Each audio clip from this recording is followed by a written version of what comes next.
Hello, we have welcome to our identified presentation 9 on this week different topic team of dynamics project where you team would find types in the and their organization impact and on the workplace success of environment. project teams.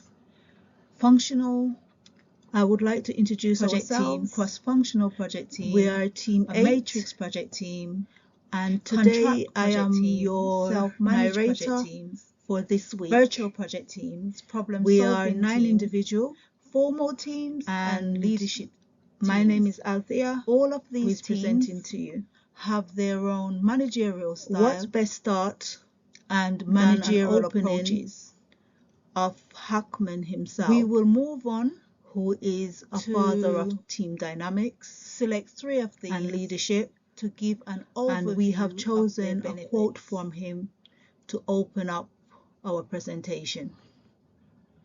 We will then move through each slides and giving a overview of our presentation findings. We have identified 9 different team dynamics where you would find in the organization and workplace environment.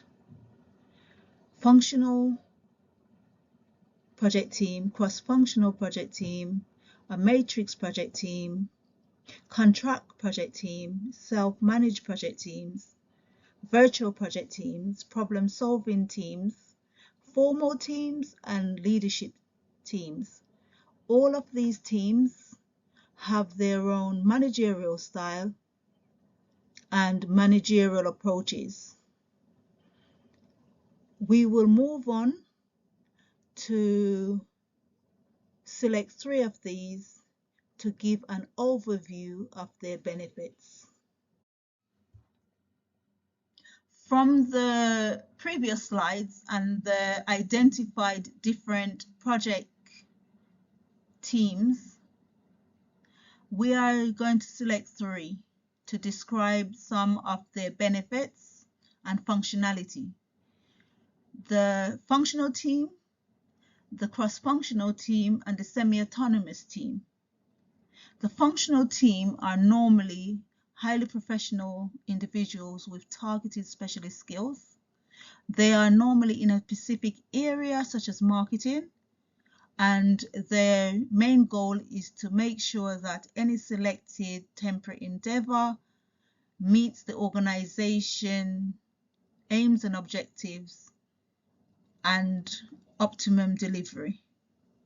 Benefits are productivity due to skills, accountability due to managerial decision making, and optimum clarity. The cross-functional team, on the other hand, are a selection of resources across many different functional areas within the department, and they support many programs and projects. The key benefits is that this fosters teamwork and collaboration, is highly effective on project completion as resources are combined for optimum usage.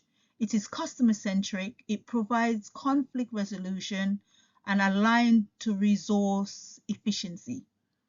And semi-autonomous team are a contractual team.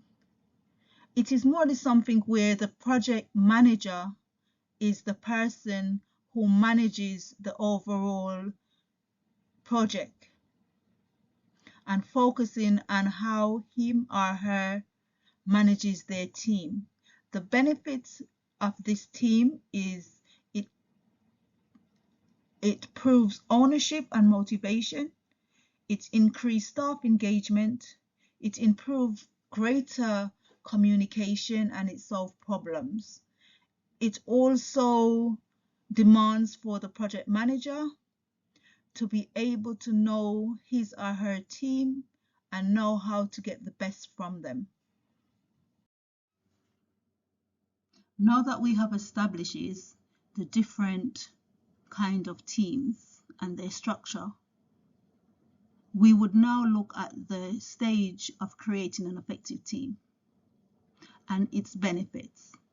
According to Hackman, there are 4 key stages for effective team creation. Stage 1 is pre-work. Stage 2 is performance criteria. Stage 3 is team building. And stage 4 is providing ongoing assistance and support. Stage 1 establishes and analyzes the level of work required to be done. It looks at the autonomy of authority to agreed to such. It also looks at the cost and project benefit and the feasibility of using a specific team to carry out such work. Stage 2 would focus mainly or primarily on knowledge area, such as the project life cycle, where the PM would look at task formation and planning, falls into WBS and so on. It would also look at how to evaluate effective talent, how to allocate resources and use them proficiently. Stage 3 focuses on team development, team culture, and team norms. Here, as a PM, you would carefully look at the formation of the team. A way of doing such is to look at the Tuckman psychological theory, where you can assess and analyze the team by looking at how they interact with each other in starting up a project. So we would look at the forming, storming, norming, performing, and adjourning phases, in where you can look and see who are your best team support and where you would allocate specific tasks based on skills and ability. You also here would look at team satisfaction, team motivation, and using the Maslow approach to make sure that the team are valid and feel a sense of belonging. You will also look at this point Bell-Bin's theory, where here you could see, okay, what level does the team different role playing comes in, which of the 9 specific roles you could adapt as a mixture to where it would serve the team best, such as a plant, a leader, a coordinator, the many different roles, and how effective that would be based upon the specific team structure and leadership style. Moving forward to number 4. Number 4 is more looking at, okay, now we have this team working. How do we make them even more proficient? Here you can look at it from the respectively of how do you put in feedback loops? How do we look at lesson learned?